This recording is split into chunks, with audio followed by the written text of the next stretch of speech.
So the power steering fluid reservoir is located right here on the passenger fender.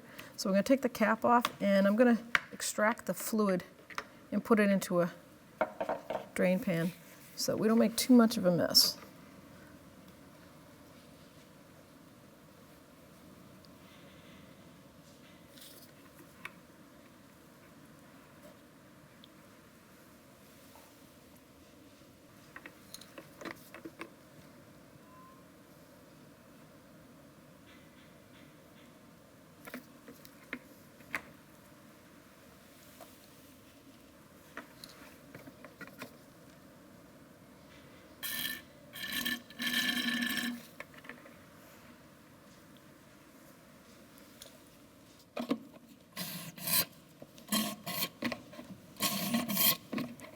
Trying to find any. No, none left. So you can see this clamp is a one-time use, so we're going to discard it and replace it when we take the hose off. Well, I'm just going to get a pair of cutters and cut this off and try to spread it enough so that we can. I don't want to damage the hose because I'm not replacing the hose. Little screwdriver sometimes works also.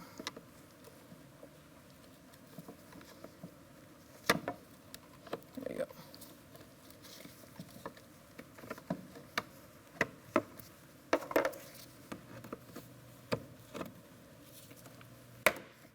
There we go. Discard that, and then we can take that hose right off. Get a little twist.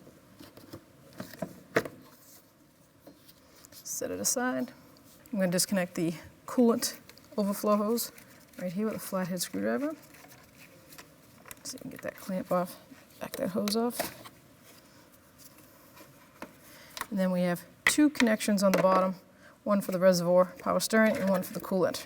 You can access them this way. We also have the sensor. So the sensor looks like it's got a little tab on it. So if you can get both hands in there, hope so. If not, one, I push down with a screwdriver to push that tab. Now I disconnected the coolant level sensor. I can lift this reservoir right up. You can see the coolant reservoir hose and the power steering hose. Now, I've got a catch basin down below to catch any residual coolant or power steering fluid. I also have some absorbent pads. Make sure you have your ground cover protected from the oils. Flathead screwdriver. I'm going to disconnect this hose that goes to the power steering pump itself from the reservoir. Gonna have to give it a good twist.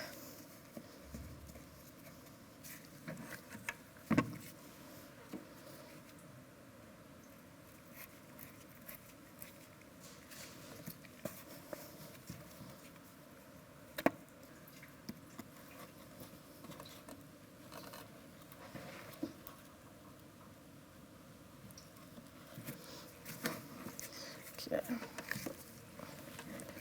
Wow.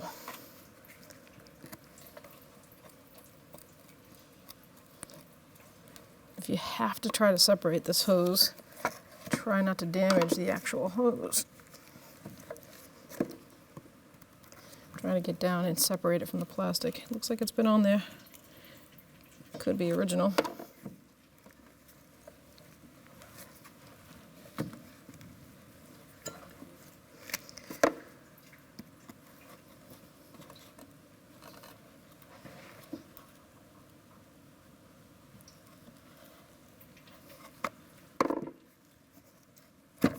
Lovely.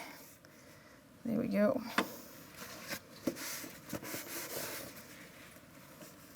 Now I'm going to undo the coolant.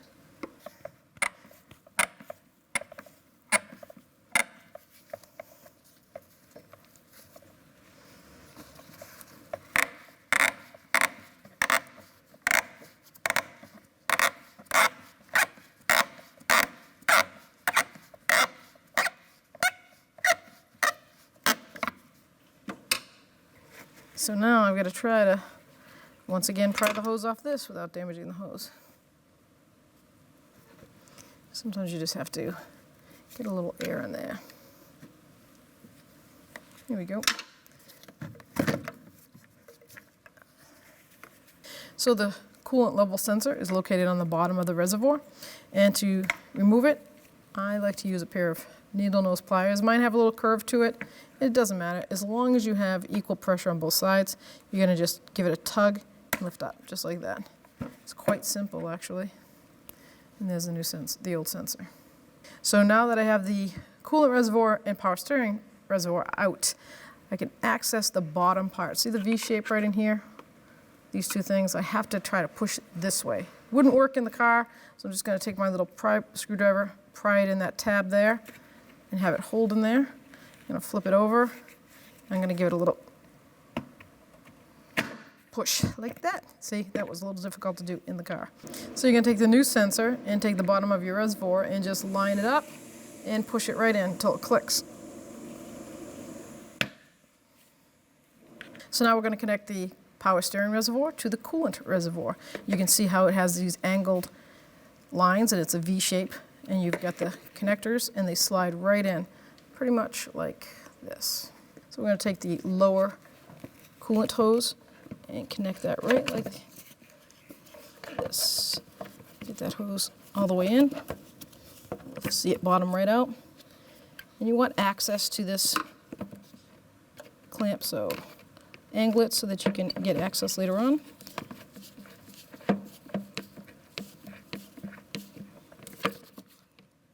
Hopefully you can see that. I'll just tighten that right up. I'm going to put that power steering hose, reservoir hose, right on. Make sure it goes all the way up. Take the clamp.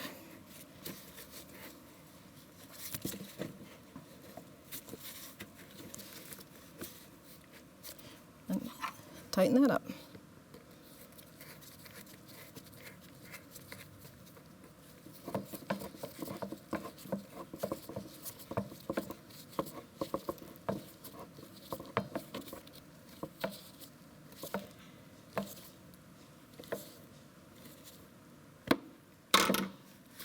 Now you can get the level sensor connector.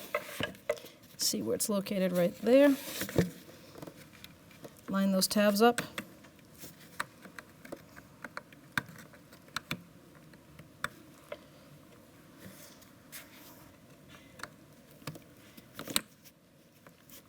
There we go. And then push it till it clicks. So you have 3 tabs. You have 1 right there, 2 and 3, and they're going to go in the guided spots for them.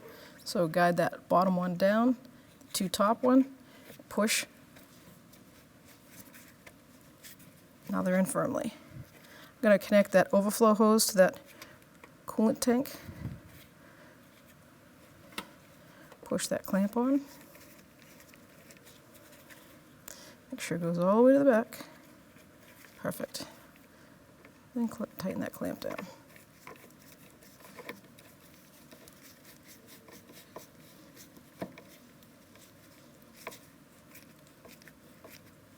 And the only thing we have left is the power steering hose on the top here. So the hose clamp size for the top reservoir clamp size would be 7/32 to 5/8.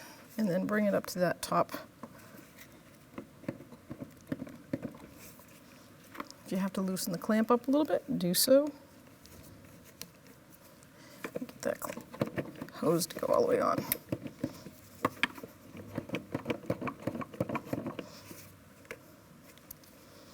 I'll snug it up.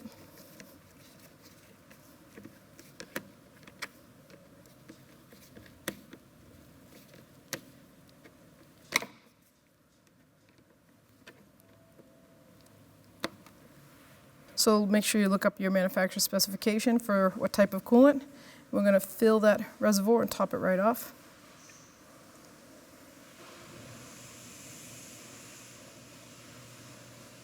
Bring it right up to the full line. That's where it says hot or cold.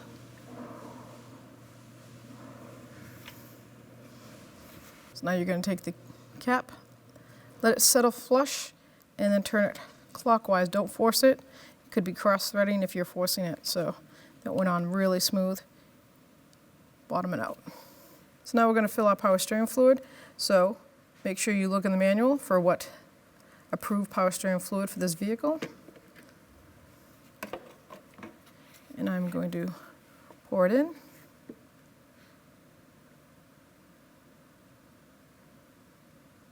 Don't forget it drained out, so you're going to have to fill that whole reservoir up to a decent level, not to the top, because power steering fluid is technically hydraulic. It does expand as it gets hot, and that's why the cap has a stick on it with different levels. And you'll see the cap say hot, add, cold. So it should be right here, right now. I'm going to line these two tabs up and place it down. Turn it down a little and bring it back up.